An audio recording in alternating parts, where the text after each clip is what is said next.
Yes guys, hello mga kasari. Ayan, price update is 210 na yung ating hari na before naman is 200 lang.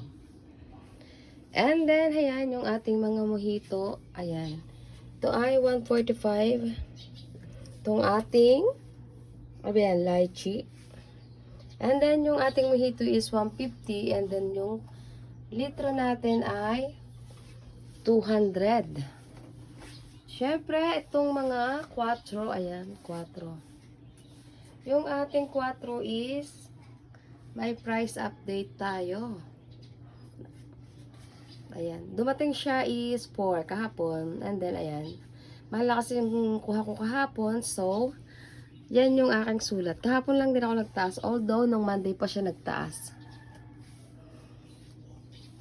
Yung ating bilog, ang ating inumin ng bayan ay may update na rin tayo dyan. Updated price, kahapon lang din siya dumating. Pang 80 ko na siya, na dati naman is pang 75 lang. Tapos yung aking 2x2, ayun, dami.